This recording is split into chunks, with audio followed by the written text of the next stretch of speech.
Welcome to the first season of Ancient Anecdotes powered by Listen Cub. This is your host Ramanathan Iyer. And this is Niti Ramanathan. Lalita Ma, where are you going?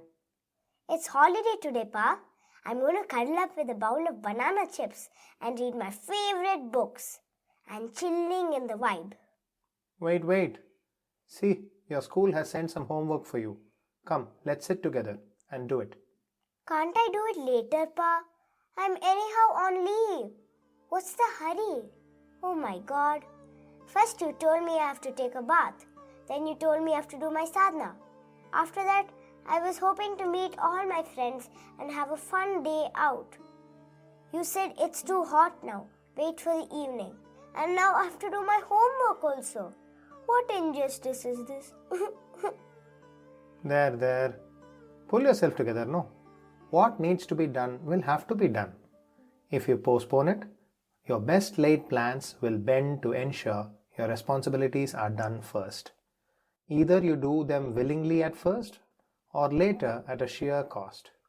Because he postponed stuff, the great Sundaramurti Nayanar had his marriage to Sugunavari called off, and Shiva himself came down to call a halt to the marriage. Can you believe it? How awful! What's a Nayanar, Pa? And who's Sundaramurti? Shiva usually blesses people to be happily married, isn't it? Was it a divine play Lord Shiva played on Sundaramurti Nayanar? Yes, we call it Thiruvilayadal in Tamil. Sundarar didn't find it funny at first. You know what else is funny? My granddad told me this story exactly when I was putting my homework off as well. So I guess this putting off thing runs in the family. You want to feel good only, no? Come, I'll tell you this story. But after this, you must sit with your books. Is that a deal? Yes. I promise to do the homework. Now tell. There are going to be many characters and many places and everything in this. So pay attention, okay? Okay, Pa. In the previous episode, we heard about Kashyapa Prajapati, a great devotee of Narayana. Today, we are going to see about a devotee of Lord Shiva. The word Nayanar is an ancient Tamil word that originally was Nayagan Margal. Nayagan means the hero or king, refers to Lord Shiva himself, and Margal means those who serve him. In this story, Sundarar's father, Sadayanar, was the son of Arurar, who was the in charge of a place called Tirunavalur. This kingdom today is present near Ulundurpettai in Kallakurichi district in Tamil Nadu. At some point in his old age, Arurar decided to devote himself and his wealth to the service of Lord Shiva and his devotees. At the time, Arurar's son Sadayanar and Sadayanar's wife Isajñaniyar were blessed with a beautiful child who was named Nambi Arurar. What's his name then? Sundarar or Arurar? Patience, my love. Tirunavalur came under the management of the greater kingdom of Tirumunaipadi, current-day Kadalur in Tamil Nadu, and was ruled by a Chola chieftain called Narasimha Munayarayar. He used to visit the old Arurar household often. What's a chieftain, Pa? Although a king himself, Narasimha had pledged his loyalty to the Chola emperor Rajaditya Chola. That's why he is called as a chieftain. The 8th century BC was the time of the greater Cholas. The entire South India was under their rules. The Chera and the Pallava dynasties were subservient to the great Cholas at the time. You have seen Ponniyin Selvan too. Anyhow, back to the story. Narasimha Munayarayar was childless. He came one day to Arurar's house after he heard about the birth of a newborn. One look at the baby and Narasimha wanted to adopt the baby. Sadayanar by this time wanted to follow his father in the service of the Lord and agreed to the adoption. Charmed by the young child's beauty, Narasimha renamed the young child Sundaramurti or Sundarar in short. Sadayanar followed his father and proceeded to Thiruvennainallur, and Sundarar remained back with Narasimha. There is a grand Kripapurishwarar temple dedicated to Lord Shiva in Thiruvennainallur. It is here in Thiruvennainallur that Arurar felt the omnipotence of Shiva. So the old Arurar donates all of his wealth to the temple by way of a palm leaf document. They didn't have state government stamp paper, no. The document stated that all of Arurar's further generations will serve the Lord of Vennainallur. Now pay attention here. We are going to come back to this point. Okay, Pa. Coming back to the main story on procrastination, the young Sundarar realized that he had a flair for writing lovely verses at a very, very young age. But the Chora tutelage was rigorous right from the get-go. So Sundarar postponed honing his poetry skills. Years roll on, and a teenage Sundarar realizes again at a temple function that he could play with the words beautifully when it comes to praising Lord Shiva. Sundarar yet again postpones writing something up then as well. Sundarar earned many distinctions in studies under the Chora tutelage and became of marriable age. Once again, he gets an urge to compose music on Lord Shiva, but he postpones the same again, thinking that he will pick this up after marriage. Procrastination. Yes, soon his marriage was fixed to Sugunavari. On the day of his marriage, an old saint suddenly comes to the marriage hall and calls halt to the marriage. The old man claims that he has a document stating that Sundarar is his slave and as such is ineligible to marry without the old man's explicit permission. Sundarar looks shell-shocked as he least expected this. When he does manage to find his voice, Sundarar refers to the old man who has come as being mad. Sundarar calls him Pittan, which means madman in Tamil. The old man, however, stands his ground and says he has a manuscript to prove his claim. Sundarar asks for this evidence and calls for a gathering of village elders to adjudicate the matter. The old man guffaws and says, "In this kingdom, everyone knows you and will side with you. Come with me to my native, Thiruvennainallur, and let us adjudicate the matter there. The evidentiary document is also there only. Then I will prove my claim over you." So they all set off to Thiruvennainallur. Appa, did they take a train?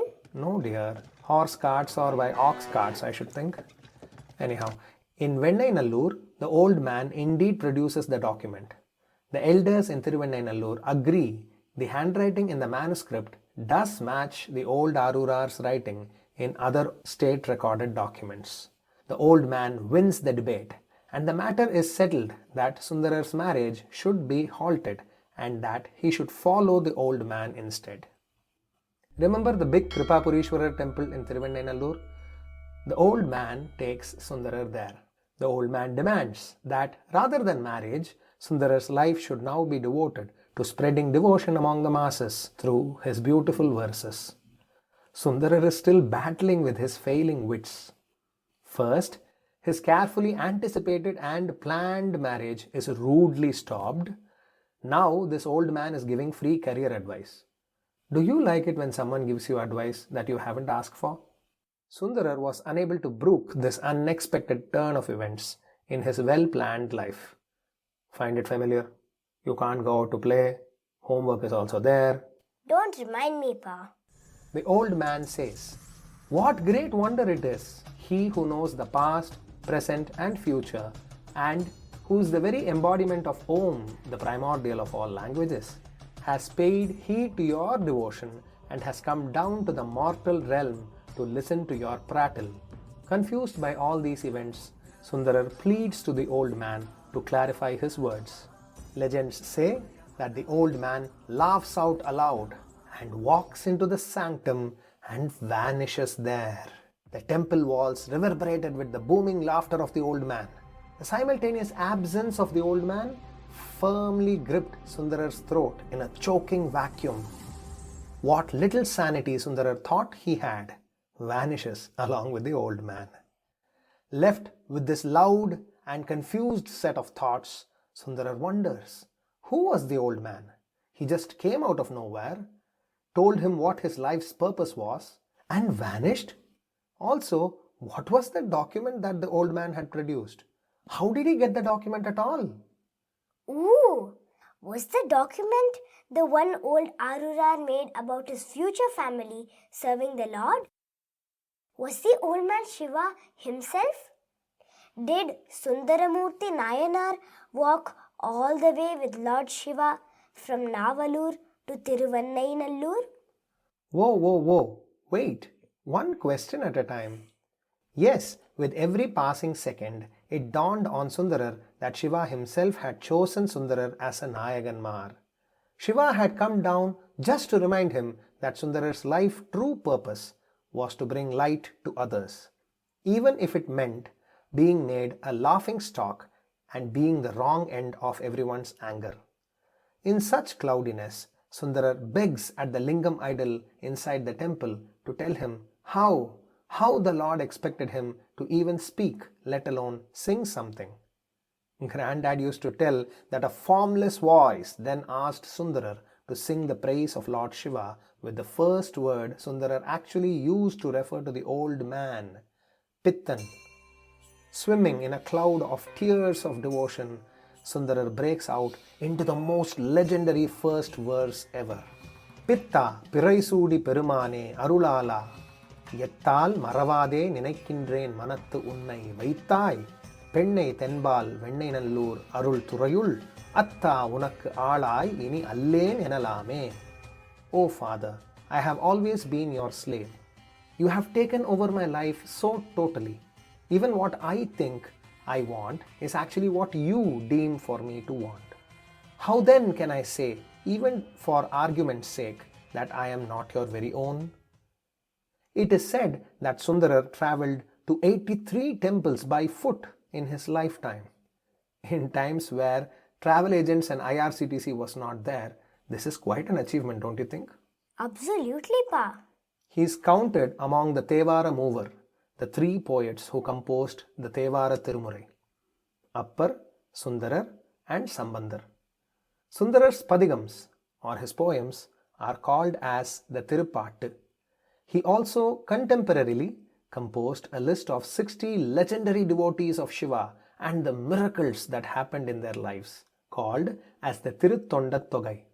It is said that, taking this as reference, the Tamil poet Sekidar put together the Periya Puranam in the 8th century BC as an epic anthology of 63 devotees of Shiva. We will talk about the others very soon as well. Wow! Amazing story, Pa. But why should Shiva have to drastically stop Sundarar's marriage? Who knows? Maybe Lord Shiva felt that it was important for Sundarar's moving verses to quickly reach the masses. Who knows? Marriage at the time would have made him procrastinate all this even more. Did you know in an earlier birth, Sundarar was actually an attendant of Lord Shiva in Kailasha? At the time, there arose a desire in Sundarar's mind to marry two of Parvati's attendants called Aninditi and Kamalini. This was the main reason for Sundarar to be born on earth.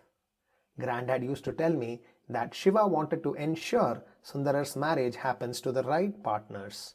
Kamalini was reborn as Paravayar in Tiruvarur and Aninditi as Sangliyar in Tondainadu, which is current-day Tiruvattriyur. Paravayar at least was mutually in love with Sundarar, so a gentle push in her dreams about getting married to Sundarar straight away helped. But Sangliyar was disinterested in marriage and had an intense devotion to Shiva and Parvati. So, as Thambiran Thoran, a dear friend of the Lord, Shiva helped out Sundarar at a later time in his life for marriage. Shiva himself went as a messenger to ensure the alliance happened. So he did both, stop the marriage when it was not yet time and mediate the marriage when it was the right time. This is the core symbolism this story teaches. When it is time to study, one should really postpone everything else. When it is time for other important things like career or marriage, then that should take total priority. All that is fine. Now where are we on that homework? Wait, Pa. You have told me what happens if we postpone good things. But you haven't told me why one procrastinates. Hey, thief fellow. After hearing all this, you're still procrastinating, no? Okay, one last point I will make. It is important to understand the science behind procrastination. First, we set some expectations as to how our life should be. And we are very careful to make it as cozy and full of chilling in the vibe. But life is not like that. Sometimes what you plan happens. But mostly, life throws a spanner right into the works. Your best laid plans go out the window. Pay attention here. This is the critical place. First, you are stuck with unmet expectations, and then comes a crossroad. Here you are presented with two options, a choice of doing the necessary or the right thing, or something else which you feel will give you back the chilling in the vibe. Here, the right thing needs to be done.